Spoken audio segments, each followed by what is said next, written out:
I got Tate Vobak back on the show as well. We also got two special guests, one with an incredible story of how she got on the show today, and another is just a cool guy that I've kind of interacted with in the Twitterverse as well. At first, we got Daniel Soden, who is the founder of Overtime Sports. And we also have the, I want to say, correspondent for CampusInsiders.com, Amanda Busick. Thank you. All right, so we got a lot of good stuff on the show today. What we'll cover is I'll just kind of go over the topics here real quick. We're going to do, Amanda was actually at Big Ten Media Days, so we'll pick her brain a little bit there and what she thinks about that and how that went and how it's going. We'll also cover, we'll do a very quick and brief college football preview. We'll do a lot of predictions, what our surprise teams are and things like that. We'll also cover some fantasy football topics, what Derek Rose said today about him being the best player in the NBA, 30 for 30 and what we want to see in those documentaries, and play a little Sports Jeopardy at the very end. So without further ado, we'll just get right into it. Amanda, you were at Big Ten Media Days. Well, I guess first, tell us how you got on the show today. Well, it kind of goes with Big Ten Media Day. So I started off my day at Big Ten Media Day, ended with the luncheon, and then my company, for Campus Insiders, and we are owned by Jerry Reinsdorf, so we had an outing at the White Sox game. And then we went out to dinner afterwards, and my roommate came to pick me up so I could come home to do this Google Hangout with you guys. And my roommate was like, oh, by the way, we're having internet issues. So I had the manager of the restaurant that we were at allow me to use his office and his computer. So this is not my office or my computer, but they were nice enough to let us do this. So if you're ever in Chicago, they're friendly people, that's for sure. But to get right to it, Media Day, it was a 2-day event. Yesterday we started off, it was a lot of introductions from the coaches to a lot of the, you had 3 new coaches with Hazel. We had Anderson join, as well as, I'm skipping on the third one, but a lot of these were the first-time introductions to the Big Ten. A lot of people were like, hey, this is what we're about, this is what we're going to do, rebuilding our program and things like that. I will say what I found interesting was media, of course, was all over Urban Meyer. He's had a couple of rough weeks from the Aaron Hernandez, not Aaron Hernandez, and especially with the Hyde stuff. So media was all over him. They would not give him a break. Surprisingly, or not surprising, media was not all over Beckman at Illinois. There was no one that seemed to want to interview him at all with the West Lunt, him transferring, which I thought was a good get. But he had a pretty hell of a season last year, so Beckman's going to be under a lot of fire. One of the interesting things, I did get to catch up with Braxton Miller. I asked him about the allegations with Hyde and how he felt about it, and he was just like, that's not this kind of dude. He's really awesome, and he's glad that more evidence is coming out, so we'll see what develops here. Today, it was just a luncheon. It was kind of more of a fan kind of interaction with the players and the coaches, so it wasn't really a lot of but everyone's excited. We're coming down to the last several weeks without college football, and you can definitely feel the energy in the room. Great stuff. And I heard, I guess when I watched it, Beckman was a little loud. I guess he was probably a little louder in person.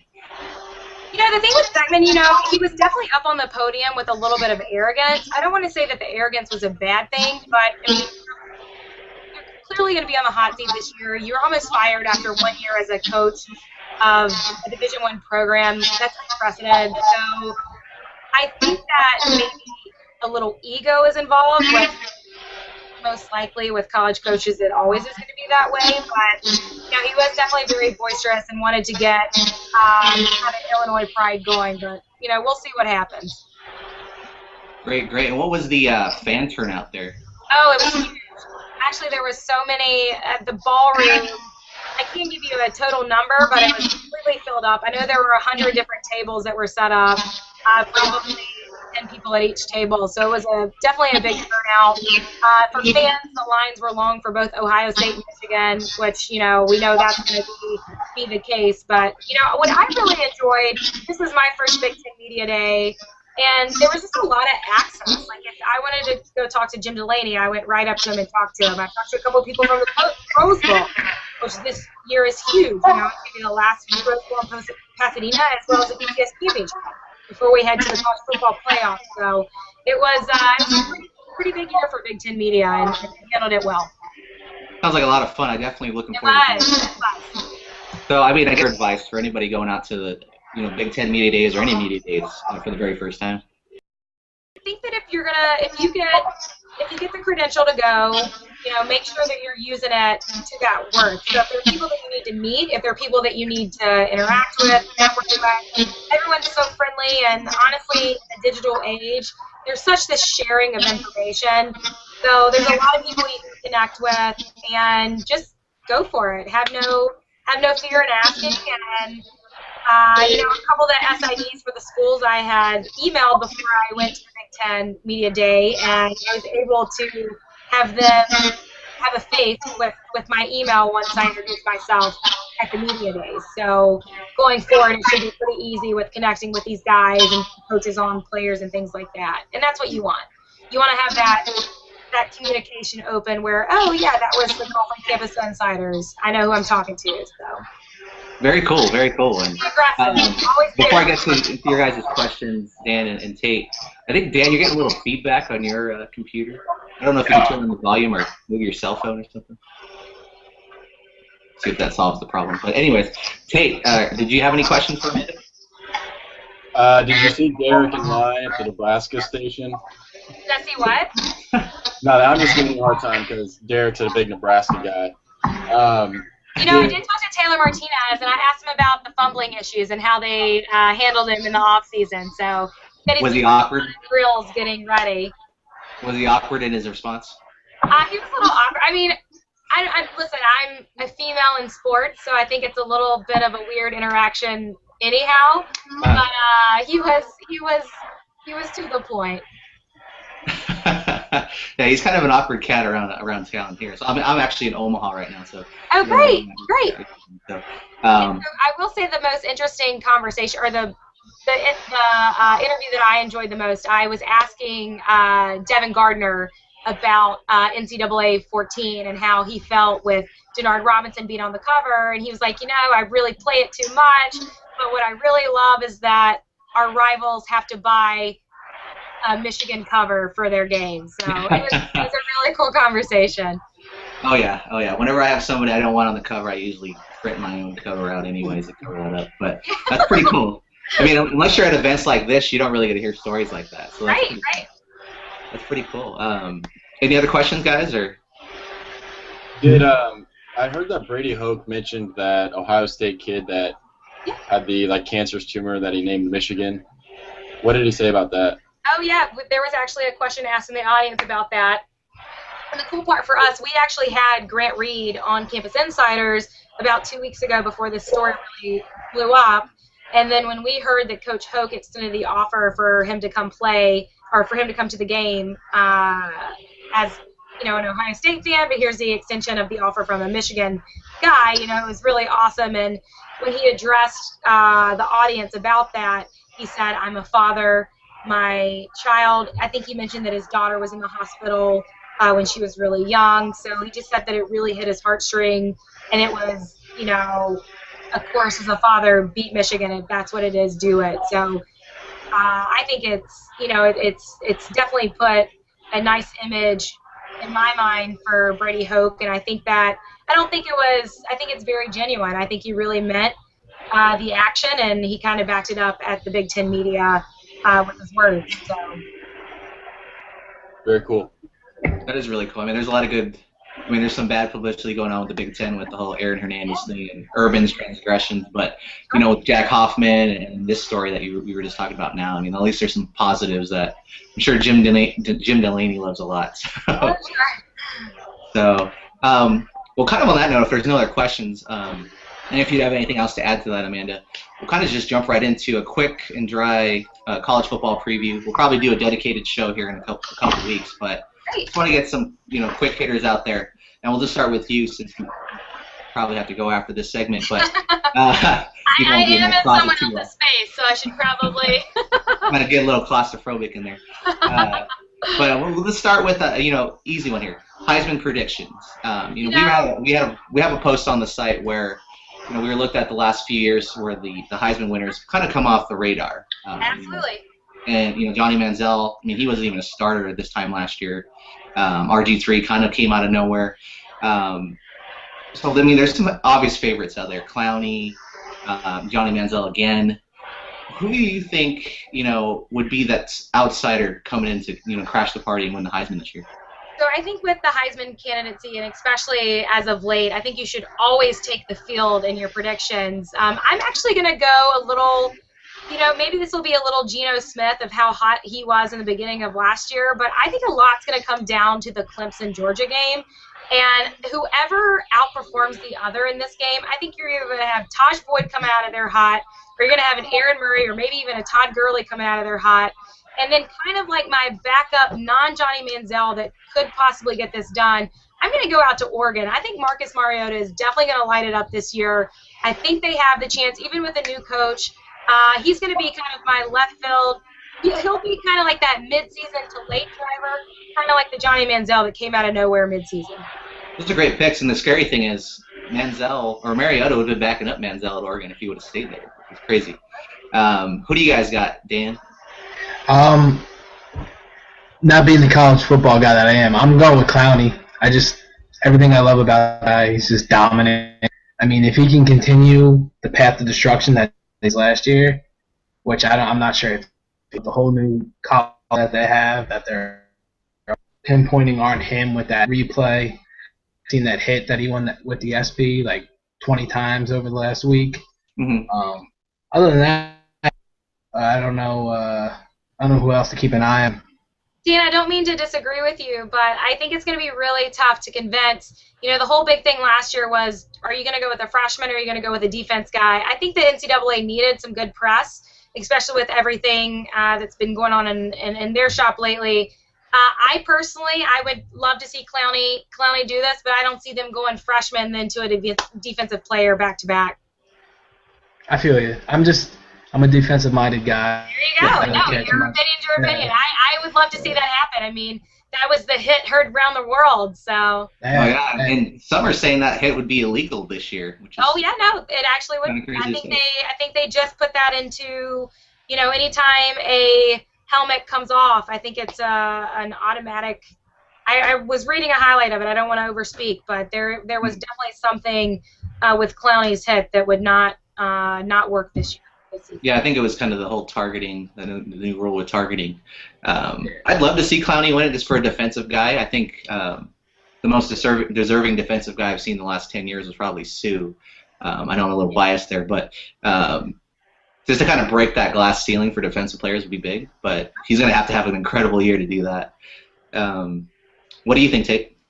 Definitely not Johnny Manziel. I think teams are definitely going to figure out kind of how to defend him. I don't see him having a good game against Bama in the first month of the season. So I don't think it'll be him. Amanda stole my answer. I had Marcus Mariota down as well. I think that although he's got a new coach, he's got DeAnthony Thomas still. So he's going to be able to, find his place to bust those long runs and complete some long passes. Regarding Jadeveon Clowney, I think it's possible that he could win it, but a lot of other candidates like Aaron Murray, like A.J. McCarron, like Mariota, they would have to have good, not great years, obviously. So I think if a lot of candidates had average years and Clowney had a really good year, then I could see him win it. One other name that I had heard, I was listening to SVP and Rusilla earlier, they were talking about Jordan Lynch. He kind of flew under the radar last year, put up crazy numbers. They're only probably going to get better, but the problem is he plays for Northern Illinois, who isn't going to get much love. But, I wouldn't be surprised to see him maybe be a finalist if he has a good year, but I don't think he'll win it. I think if we're going to throw Jordan Lynch into the discussion, we might as well pick out a Teddy Bridgewater out of Louisville. I agree. Their strength of schedule is bam. So, they're going to have an easy ride through the season. So, That's just the fun talk about. Everyone wants to know about who's going to be the Heisman. Everyone talks about it, but at the end of the day, let's just throw it to the field and see what happens, because no one really knows. Exactly. That's kind of the exciting part of it. And I'll do my sleepers really quickly. I think Brett Hundley, another Pac-12 quarterback, he was mature beyond his years last year. First year as a starter, second year with Mora now. I think he's going to be a stud this year. They're going to have to pretty much run the table for him to have a chance. But and then the deep dark horse sleeper, and I'm sure you guys have heard of him a little bit. He hasn't even thrown a pass yet, but Jameis Winston out in Florida State. Hell yeah. Woo-hoo, that's my surprise team. They're saying this guy could be the Manziel, another Manziel out there, and baseball player, football player.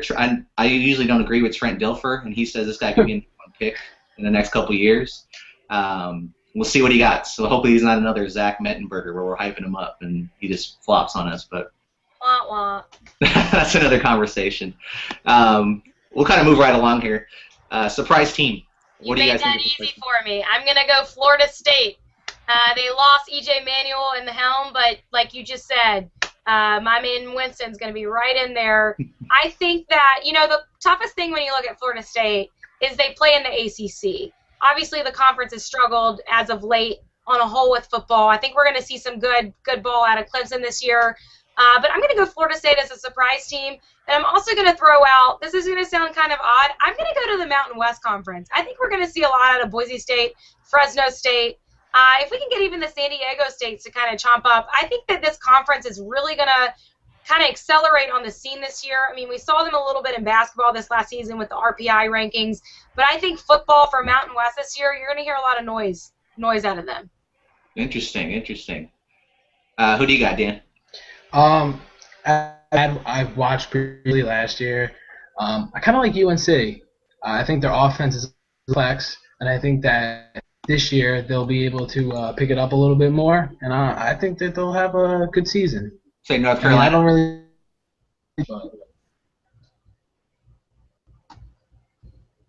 Say North Carolina, right, Dan? Yeah.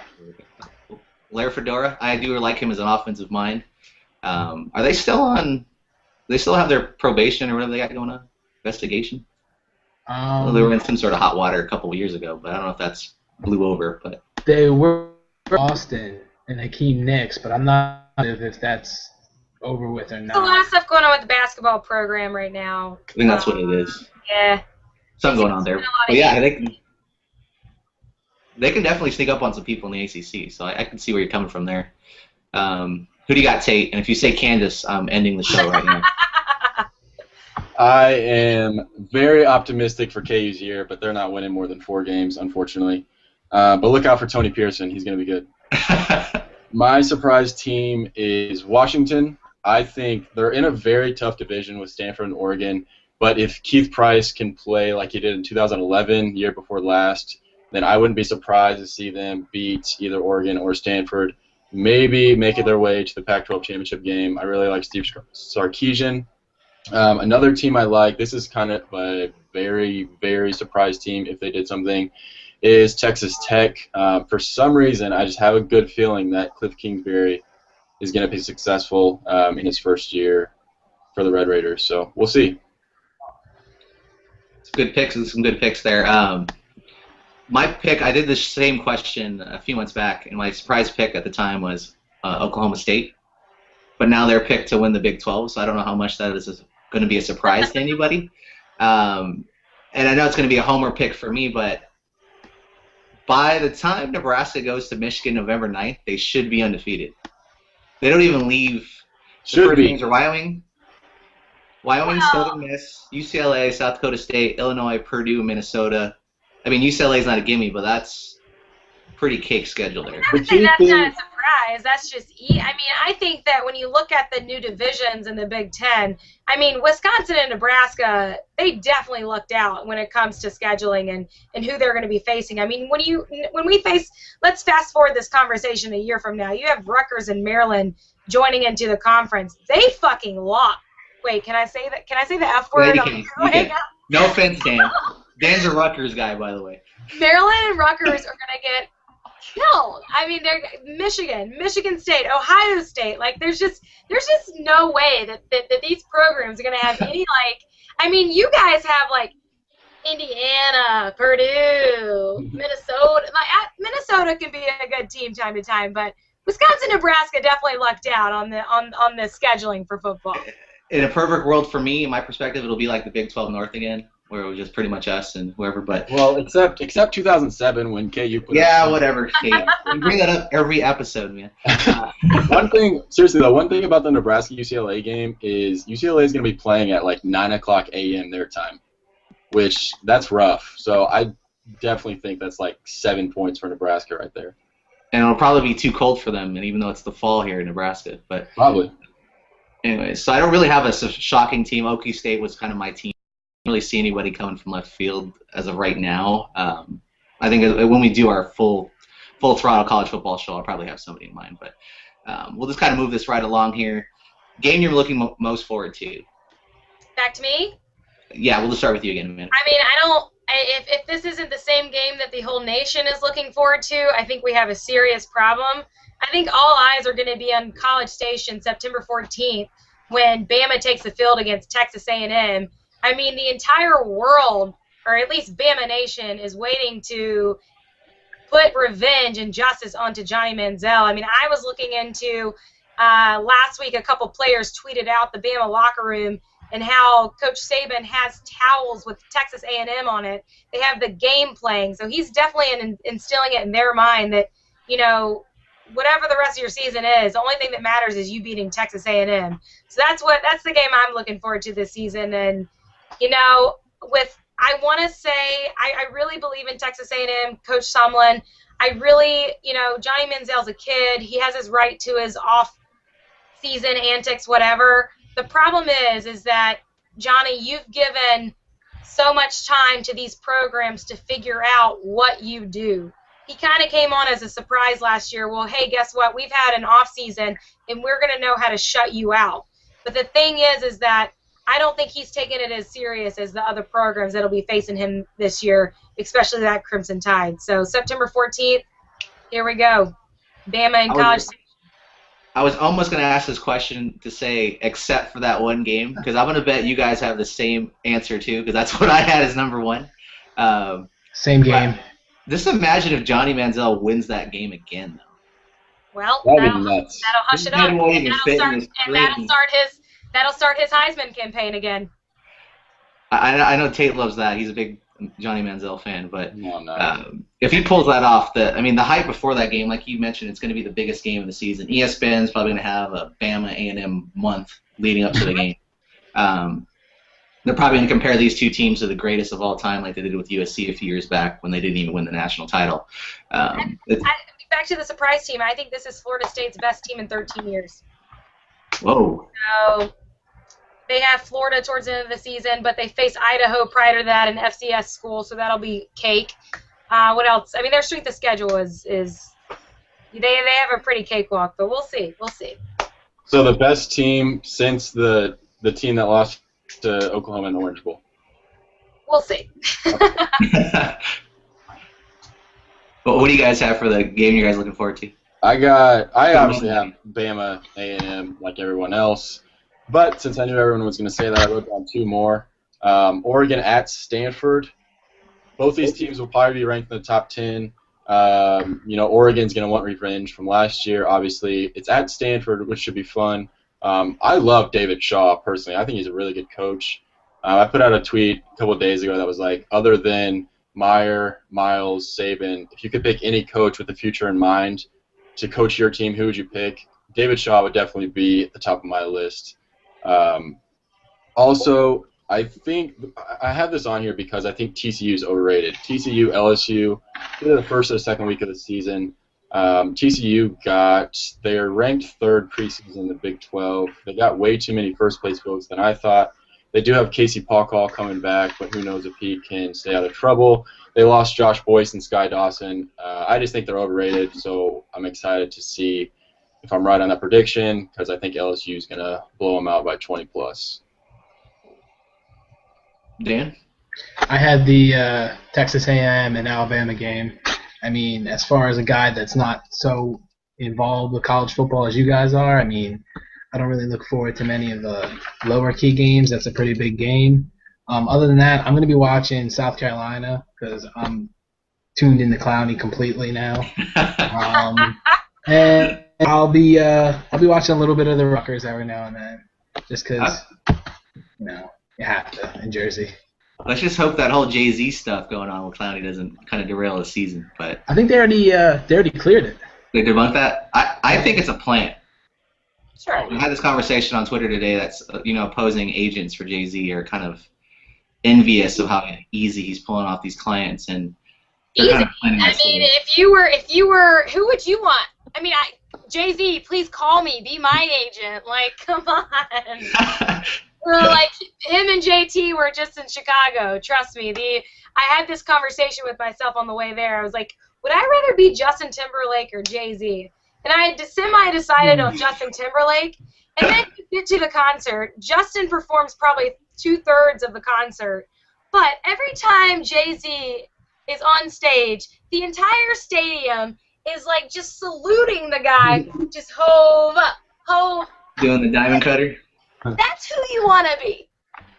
Like, screw Justin Timberlake. Like, I'm I'll gonna take come out. JT. I'm gonna come out here for just a third of the concert, and I'm gonna have the entire stadium like calling my name, dog. I'd probably be Jay-Z. I'm gonna drop the mic on that one, guys. I'd be Jay-Z. I mean, he's got cash flow and cash streams coming out of his, what? Like, Married to Beyonce. Come on. I'm not a big Beyonce fan. We've had this conversation on the show before. Oh, we get killed for that, but. All right, guys, I'm going to sneak out of this office. It isn't mine. It was a pleasure. I would love to join you guys whenever. We can keep talking college sports. Definitely. We'd love to have you back on again, and we'll be in contact. Thanks again, and good luck there the rest of the week, and hopefully you're not in closets the whole time. Next time, you guys, it'll be a different scenery. You'll actually probably see my apartment. We'll see. All right. Well, thanks again. Have a great chat, and we'll talk soon. All right. Thanks, See you later. All right, guys. That was kind of a nice little college football talk there. I know you're not the biggest follower, Dan, but I think you held your own there. I tried. I mean, you're a big pro guy. You got to keep track of these guys. Who you're drafting in the future. You know what? I wait till the end of the season, and I get all the draft tapes that I can, and then I watch just the highlights, and I read scouting reports for I think this year I read. Probably started on a Monday and ended on a Friday, like nonstop outside of work, just reading scouting reports and watching highlights. But this year, I think I'm going to take the easy route and just watch live games. It's a lot funnier that way, dude. Yeah. Well, that kind of leads us to our next topic here is fantasy football. So I know you could probably be all over this, Dan, but I have a few topics there. And I was just kind of thinking to myself, we're in the process of setting up a big draft on NCB, and we do one every year. I say every year. We've only been around for a year, and so whatever. But there's always things that I think about what people always say at these events, and some of the tips that people give you and things like that. I think we can have a little fun with that here. We'll just start with you, Dan. Tips you live and die by when drafting, no matter what players you're drafting, what order you're in. There's some sort of system that you have that you always go by. I never draft a quarterback till maybe the fifth is the soonest I draft a quarterback. I'm going 7th round, 6th, 7th round to get a quarterback. Guys outside of Aaron Rodgers and Drew Brees aren't going to do anything that these wide receivers and running backs aren't going to get you as far as points, especially in a points per reception league. So I'm waiting on quarterbacks. Last year in one league, I didn't even draft a kicker. I just picked one up when someone got injured. I waited until week 1. Mm-hmm. I mean, too many people focus in on the quarterback, and I never understood it. That, and I always read.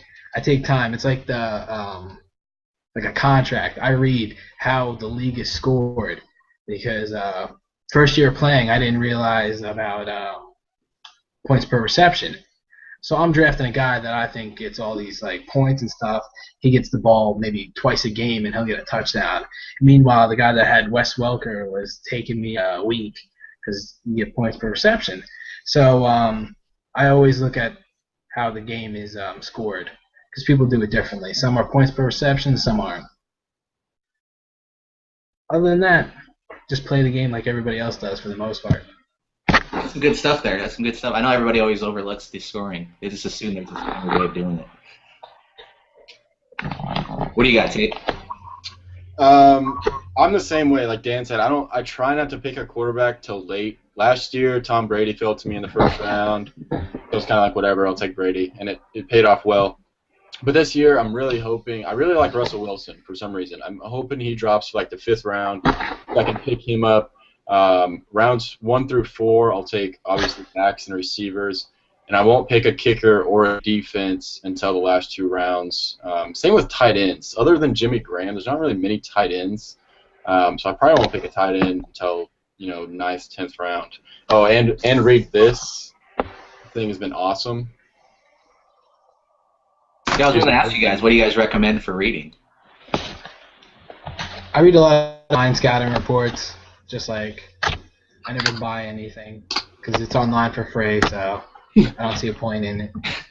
I'm a really cheap guy. I always buy one magazine, and it's stuff I already know, but it's just kind of reaffirm what I think. But yeah. So that's what I usually try to do. But in terms of my tips, for some reason I've always had an affinity for drafting running backs. I'm a big running back guy, even though the game's kind of changed a little bit. But I always end up making sure that I have at least 3 quality running backs that are obviously above average. But one thing I always try to do is trust what I saw in trust my own eyes too. I mean, you can read a lot of stuff, but if there's rookies coming in and there's a lot of draft guys high on everybody was high on Ryan Matthews, but I'm like, I watched him in college. I kind of saw some stuff, and I'm like a little shaky that I didn't really think he was going to be. All that in a bag of chips, but trust what you saw, trust your own eyes. What you either watched in the college game or what you saw there in the preseason, stuff like that. I'm regardless of position, I like to hoard talent. Kind of like what you were alluding to, Dan, where you wouldn't draft a kicker because you're trying to get as many good players as you can. Maybe you can trade somebody that's maybe you have like 6 or 7. You probably want that many, but 6 or 7 quality wide receivers, and somebody's only got like 3. You're probably going to pull off some trades there or something. So just hoarding talent, and then number 1, staying calm. I think we've done this a lot. I'm usually drinking at the time of my draft, anyways. But just kind of sticking with the game plan. Don't get freaked out just because somebody picks somebody that you didn't expect and things like that. Just kind of stay chilling and keep going with your game plan.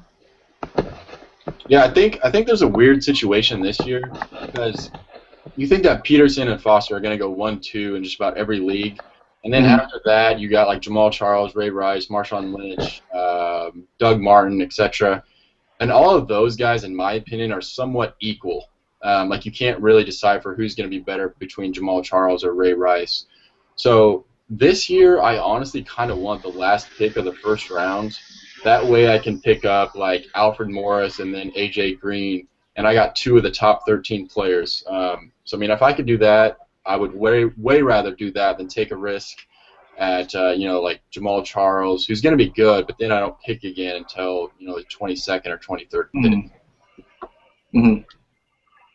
I like to look at like when the coaches shift over too, because then you're getting guys from last year that didn't have the same number, like Jamal Charles, for instance, and you're reading that much, as we saw last year with LaShawn McCoy. He likes to switch it up and stuff. I mean, it might be different because he has Alex Smith as his quarterback instead of like a Michael Vick. But LaShawn McCoy, I drafted him last year thinking he was going to put up all these numbers, and I ended up benching him half the time because I picked up Doug Martin off of the waiver wire. And then you have guys like Arian Foster, who's on the PUP list this year already. There's questions there. Ray Rice doesn't have Leach anymore. Like those little things that I like to look at. Just a lot of guys overlook them, and they'll just draft on who was hot last year. Arian Foster always goes like number 1. This year it'll probably be Peterson because everyone's going to be on that boat. But like a lot of guys don't really look at what's ahead of them this year, especially with running backs. I mean, they're in and out of the league easily. Yeah, the running backs can just decline just like that. Yeah. Like what Sean Alexander won an MVP and then he was out of the league in like 2 years. It's crazy. Yeah. Well, speaking of blast from the past there, one of the topics I wanted to cover, and this happens every single draft I'm in, I'm guilty of it most of the time too, is things you'll hear said at every draft. There's some like everybody always like, who's gonna draft Tebow? Draft Tebow. Like that's always one that everybody always says. Or you'll probably draft Warren Moon. They'll make a joke about some old time player. Like it's funny, and it's funny the first time, but you keep doing it like all 12, 15 rounds. It's not that funny anymore. I'm sure you guys got stories like this. Is stuff you hear every single draft. Last year, I entered the draft probably like 20 minutes ahead of time, just because it was like a bunch of guys that I didn't know, so I wanted to get a feel for what they were picking and stuff. And one guy's like, "Oh, pick Hansen, pick John Hansen, pick John Hansen," and he kept saying it, and he ended up picking him first. What? And I was like, the whole rest of the whole draft was all picking that kicker first. I was like, what is this guy doing? And he threw off half the league. He ended up coming in third place that year. What? What the hell? Because everyone's draft was completely messed up. I'm like, I ignored him. Like, I put mute on him and stuff. Like, but he just kept like going and going about Hansen, and I'm like, why? And like, he picked him first, and he had the draft, and he picked Hansen. I was just like, why? How? Playing mind games with people. Eh. What do you got, Tate? I think it's funny after every fantasy football draft, everyone thinks they have the best fantasy football team of all time. And, like, myself included, last year after my draft, I was like, oh, my team's so good. I'm going undefeated this year. And I think everyone else in the league thought the same thing. But, yeah, I agree with you on the Tim Tebow thing. It's pretty funny, actually. No, people always say that. Even the other extreme, too. They either like, oh, I love my team. I'm going, I'm going to take it this year. Or it's the opposite. I have the worst draft. This is the worst I've ever drafted. Yeah. Making excuses for the rest of the year already. At least they didn't take John Hansen. I can't believe that. I actually had a draft already this year, and my first pick was Percy Harvin, who's already looking at surgery. And I picked Tom Brady, and I picked Aaron Hernandez because it was before that. So I'm like, do I even this one anymore? And I'm like, now I'm cliche, and like I'm just like looking around at who I can pick up that wasn't picked up, and it's just speaking of Aaron Hernandez, I'm really not looking forward to. I don't know if I am or I'm not, but my last name is obviously Hernandez, so I'm gonna get all the jokes. I don't know if I should change my team name for something Aaron Hernandez related. I'm usually Mextra Points, usually my fantasy football name, but I don't know if I'm going to love it or hate it this year with the whole Aaron Hernandez thing. I don't know. I was thinking about calling myself like Team Murder Hernandez or something. I actually got a Hernandez. That's another thing. That's another one. Everyone thinks they have the funniest team name, and it'll be like something silly like Touchdown Here. And it's like they'll talk about that the whole time, and it's just like best. We didn't burn down the city or something. I think was one last year. Which one? What was that? We didn't burn down the city, or we didn't start the fire. That's what it was. The one, and the guy talked about it the whole time. The best one I saw last year was this guy in my league drafted. I don't think he drafted him. He picked up Brandon Weeden just like to have him. And then he had Matt Forte, and his name was Smoking Weeden, Drinking Fortes. Nice. That's a good one. I might have to steal that on some obscure league that I'm in. Best one I saw was Ed Hockley, the ref. Yeah. Somebody called their team the Red Hockley Peppers. I was like, that is awesome. We probably have a whole show about fantasy names, man. That'd be pretty sweet.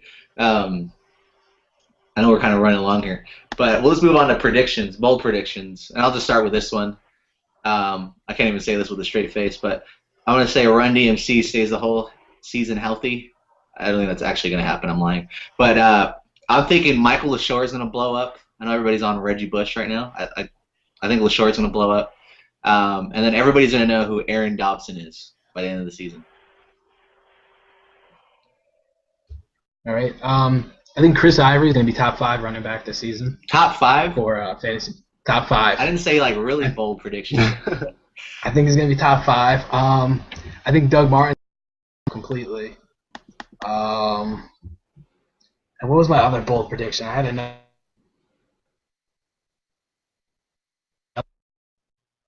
I don't know. Number 3, maybe I'll put him third best fantasy running back. I just love how they redid it. So Chris Johnson's going to be number 3. Oh, Chris Johnson. I'm surprised you were going to say something about Jadeveon Clowney jumping pro like right now, playing running back or something.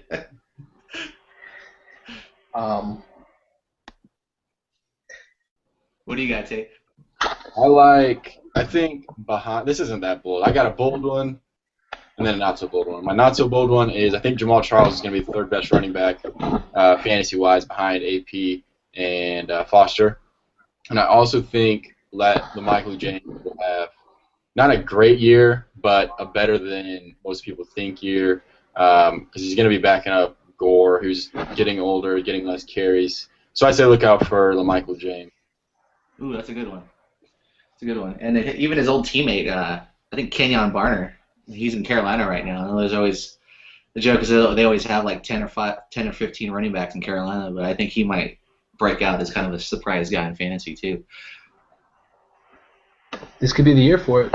Now, I think Stewart's on the pup list already. Is he? He's always hurt. Yeah, and Williams is just, I don't know why they keep him around. So.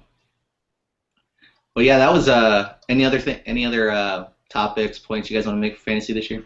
I know we could probably do an entire show on it, but I remember my other one.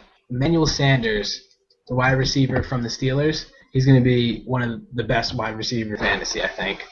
Ooh. I think everyone's going to be covering what's his face? Antonio Brown. Antonio Brown. Sanders had like 1,000-yard season one year when Wallace was out. I think he's going to have a lot of catches this year. A lot of. I can definitely see that. Definitely see that. Okay. I know we're kind of running along here, so we'll kind of skip to the 30 for 30. Not sure if you guys saw the list of the new documentaries that are coming out. It sucks. I know. I was not too enthused about the list. There's like nothing. After seeing Bill Simmons. Oh. Go. Go ahead, Tate. I was just going to say, like, the only thing that I'm somewhat looking forward to is the No Moss one. Other than that, like, I don't really care about Tanya Harding and Nancy Kerrigan and then this surfer guy. I don't know. No Moss will be good, but other than that, like, there's nothing that good coming up, it seems like. What more can they say about the Kerrigan Harding thing? Exactly. They've done like 3 documentaries on it already. Yeah, I know. But after watching the Simmons like interview, I thought this like new batch was going to be amazing because he was talking about all these different things. And then I saw that list and I was just like, cool. Thanks, Bill. Yeah, I know. I was like, well, Simmons always hypes everything though. He can like hype phone books that are coming out next week and say they're like top 10 NBA team somehow. A phone book. I mean, that's the way Simmons is, but. I don't know. I was disappointed. I actually haven't been thrilled with the last couple ones. I'm not big on the, I'm all for equal rights and stuff, but I wasn't big on the 9 for 9 or the Venus Williams ones. I wasn't really. I don't get the 9 for 9 concept. I didn't watch it, but I don't. I didn't even finish the whole thing. And I know Tate, me and you have talked about this quite a bit, and I'm getting this close to finishing my post. I've been working on it for like a month and a half, but some of the stuff that I want to see. And this one's kind of close to Tate's heart, but the demise of the 7 seconds or less Phoenix Suns. Yeah, that would be awesome. Suns. I basically already did it on Instagram. Yeah. So. We just need somebody to film that, dude. Yeah, exactly. Dan, you'll probably like this one, the Chris Benoit murder-suicide. I know they're making a movie about this, but that would be... They are making it. Did you ever read Ring of Hell? No, I didn't. I know you recommended that, but I haven't checked that out yet. Yeah. Again, this is kind of the homer coming out to me again. The whole 94 through 97 Nebraska Cornhuskers run. They went 16-3. Tom Osborne retires. The whole Lawrence Phillips thing. Brooke Behringer dies in a plane crash. I mean, there was all this stuff that happened there. That'll be pretty interesting. Just even if you didn't even talk about the football itself, it'd be kind of Tommy cool. Frazier, the greatest run of all time. Took a shot with that guy, by the way. If you haven't seen that picture, I posted it on my Twitter. Some other ones I want to see, and a lot of this I stole from my team at NCB, but globalization of the NBA would be kind of cool to see. Tiger Woods' 2000 U.S. Open. I know, Tate, that was one you were really interested in. Sports immediately after the 9/11 tragedy would be kind of cool. Didn't they do one like that? For which one? It was the O.J. Simpson one. Yeah. They did something like that. Yeah. That'd be kind of cool to see that. Similar. Yeah, that would be pretty good. They did a hip about after 9/11, all centered around Jay-Z. Yeah. What was that called? All centered around Jay-Z. I haven't seen it since like 2012, 2013. I mean, 2002, 2000. Everything's about Jay-Z now. Yeah. He was probably behind 9/11, man. But actually, I'm gonna edit that out. I'm probably gonna get killed for saying that. But there's a couple more, whatever you guys think too. But the 2003 NBA draft. I mean, it's been long enough now that it's been 10 years now. See the legacy of that, and I mean, there's probably a lot more that we can go off of. I don't know what kind of ideas you guys had, but I had I'm dying to see one about David Tyree. Like the rise of him and end of that catch, and then like he had the catch and then he was gone. Like I think last I read, and like I've actually been like trying to talk to a couple filmmakers by me about actually doing something on like my own with it. I want to contact Tyree about it and stuff. Because chances are 30 for 30 will never do anything on him. But he's like crazy now. He's like all religious and like anti like everything. And I just kind of want to see like the rise and fall of him. Other than that, Bill Simmons has been talking nonstop about like an Andre the Giant one, and I'm dying to see if that ever happens because that would just be. Oh yeah, that'd be great. Yeah, and I wish I could do the voice, the Andre the Giant voice. I can't do it. His voice is something else. And then the Greg Louganis story, the Olympic diver that had AIDS. I think that one would be kind of something different. Yeah. When he hit his head with the board. Yeah. That's the only thing I think of when I think of Greg Louganis. Same. Yeah. Other than that, I think there was a Family Guy sketch about him that's probably not appropriate for here, but there's like a Mario Lopez movie out there or something too. Oh yeah, they're right. Mario Lopez. But I mean, like it seems like like a 30 for 30 topic, especially this season. They should almost do like a fan vote, like writing. They should. And see what do an assignment that the fans really want to see. I want to see. I'm a big Sean Taylor fan, hence the poster. When he died, I was like depressed. I loved him at Miami. Thought he was awesome. Then I'm not even like a Miami or Redskins fan, but I was always a huge fan of him. So I'm not sure exactly what they would do, but a documentary on him would be cool. Also, Pat Tillman, the former Arizona Cardinals player that went to war. I think that'd be really cool. And then another one, which I think I would like to see this one more than anything, would be the Indiana-Detroit brawl. Seeing a documentary on that would be, I think that'd be awesome. My former coach was reffing that game. He's an NBA ref, and he said he's never been more scared for his life that night, being in the middle of everything. And then one more that I think would be cool would be like after Hurricane Katrina, and seeing what the Saints did. Won the Super Bowl that year or the year after, I can't remember. But I think that'd be really cool to see kind of how New Orleans all rallied around the Saints and everything. Everything we just said right now is better than the list that came out. I agree. Definitely. So ridiculous. Like, I wish we had the talent to do some sort of film documentary, but I know, Tate, you're trying on your end. I'm trying to get the damn post done. So I'm predicting a future 30 for 30 is the sad story of Marshall Henderson.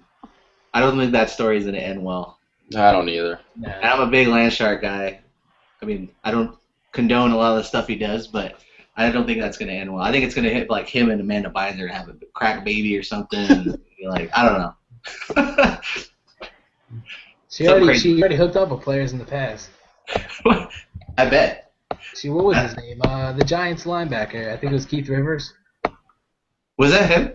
Yeah, I think she came out and said he had herpes like a couple weeks ago. We'd almost need to write something about like if like Amanda Bynes like was commentating games or doing something like what she would say. I don't know. Anyways, any other thoughts on 30 for 30? They need a good closeout this year because they didn't announce the last one.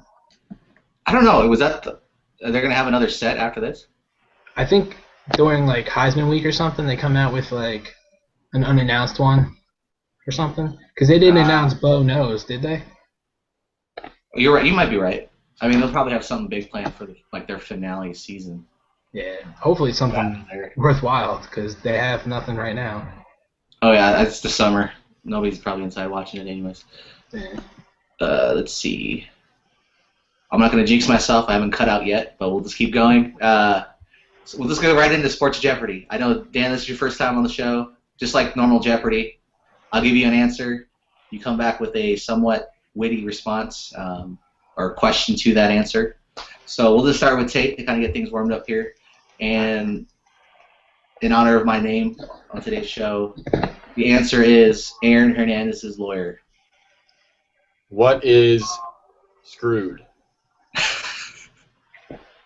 There's no way that Hernandez will be found not guilty of something. I mean, I'm not a lawyer. I'm not an attorney. I'm not a judge. But all the evidence points to Hernandez. What evidence? He destroyed everything. Well, why did he destroy it? I'm going to say my answer for at the end, but what do you got, Dan? Who is not the favorite in the family? Everyone probably hates this guy right now. Like, why would you take this case? I mean, I understand the publicity is good for him, but why? What if you're going to lose? If he got Aaron Hernandez off, I mean, other than the money, if he got Aaron Hernandez off, everybody's going to use this guy. Oh, yeah. Well, Zimmerman's lawyers probably got, like, cases all the way till next year already lined Well, that's up. kind of my answer, or my question to this answer is, the answer is Aaron Hernandez's lawyer. The question is, this guy needs to be talking to George Zimmerman's lawyer. Like, if he can get off with it, you know, like, I didn't follow the case that closely because it was a lot of garbage that I had to read through, but I would not be shocked if he got away with this. Would you guys be shocked? I mean, he probably did this, but would you be shocked if he got away with it? I would. You would? Yep. In today's day and age? I would. I wasn't around for the whole. Well, I was around, but I didn't pay attention to the whole Ray Lewis thing. Mm. But there's so much stuff that's just like, how could he get away with it? I guess he destroyed everything. He seemed like killing guns. I don't know. It just seems everything's against him. It seems like. I mean, there's probably like a 99% chance he's gonna get convicted. Yeah. I mean, they're already talking about charging him with the other two murders, and then he's got the guy that he shot in the face. I mean, he's getting charged with something. I mean, I just think it's crazy how much humor there is around this. Like when like other people do similar acts, it's not as funny. Yeah. But for some reason, there's just nonstop jokes about this one. I don't get it. Have you checked out like what the women say about him? Probably about how these are Hernandez. I mean, they're probably talking about his looks, man. Come on. Oh my! They're like, oh, he can't be guilty. He's so hot. It's like, guy killed he's up for killing like 3 people and shooting one in the face, and that's what you want to talk about right now? How good he looks? It's funny if you go through his Twitter mentions. It's crazy. And that's why these shows like the 9 for 9 thing are just kind of funny to me when I read stuff like that. Anyways, we'll move on here. And this is a big one. I had hope for this one, but we'll see. The answer is Fox Sports 1. You want me to go? We'll let Dan go first this time. All right. What is about damn time? I mean, I've been waiting for this forever, to be honest. I've always loved Fox Sports. I thought that they should have had their own network like this for the longest time. it kind of seems like it's going to be a little bit of a niche market when it comes to MMA and NASCAR. But I mean, NBC Sports has hockey as their niche, so I'm looking forward to it. I don't know about you guys. Oh, definitely. What do you think? Mine is, I'm trying to say this in a way that I actually mean it, but put this spin on it. What is the channel that Erin Andrews will carry and the channel that she will use to become, if not already, the most popular sports broadcaster, sports personality? I wouldn't be surprised if this blew her up more than she already is, because I think everyone knows that, you know, she's an attractive female that does a good job broadcasting, but if she's like the host of the show, similar to like a Sports Center type of thing, then I think that'd be really good for her. That's a bold prediction there. And they're bringing along Carissa Thompson too. Really? Are they? Along with them, but yeah, I think so. And what I'm worried about is I think she's gonna be the big host on their college game day, their version of it. But they're gonna be going head to head with College Game Day. And they already got Sam Steele on the other end, who I prefer over Erin Andrews anyways. But that's going to be tough for her there, but I can see her definitely. I mean, she's going to be the face of the network, more or less. I guess my question to that answer is basically, who is America rooting for? And it's Fox Sports 1. I mean, even if they don't overtake ESPN, I mean, they have a lot of licensing to a lot of the games, so they'll have a lot of content there. They have a lot of the NFL games exclusive there. MMA is going to be a niche, like you said. I think they got Pac-12 games. They got the Big Ten championship game. So they'll have some games. I just want this to be a competition like the old Monday Night Wars with WCW, WWE. Even if one doesn't overtake the other, the competition was great, and it was just a wonderful time to be a fan back then. And I want this to be kind of the golden age of just sports broadcasting, where they're just cutting each other's necks to try to be better. Because I think ESPN's got kind of lazy with their whole debate stuff and their whole everything is a debate, but whatever. But I'm just kind of rooting for them, and I hope they, even if they don't overtake them, at least make ESPN work. It'll be interesting to see who time goes on. Oh yeah. And the last one here, I was debating on whether to use this as an answer because I do not care, but the answer is the royal baby. The question is, who cares? What do you got? Who cares I got about this? Oh. Who is the newest to Rock Nation Sports? It's a good one, man. I would take. I don't. If it was a Royals baby, maybe. I don't know. I don't know. I just don't care. That's probably the best way to put it there, Dan. Because I can't really say anything about this, but man. But that's pretty much all we had for Sports Jeopardy. Actually, end the show. I know we skipped the topic, but we've been running a little long here. Anything you guys want to add, plug, discuss real quick? I got nothing. What do you got, Dan? You got stuff to plug. Check out my site, Overtime, Dan Soden. The name's right there at the end. Just check me out on Twitter. Trying to do some big things, Hopefully I'll be back on the show again, guys. This has been a blast. Cool. Yeah, we're going to try to do this a little more often now. I'll try to set up a schedule. Me and Tate are kind of the main guys now that he who should not be named left the show. He knows who I'm talking about. But anyway, so yeah, thanks for being here, Dan. We'll be sure to have you on again. Be sure to, guys, check out nocoastbias.com. We got a lot of good stuff going on there. We're getting into our bread and butter, which is football season. There's going to be a lot of good stuff there. And also, we'll be doing some giveaways so you guys can win some of these pretty snazzy shirts. But again, thanks for checking us out. Until next time, guys.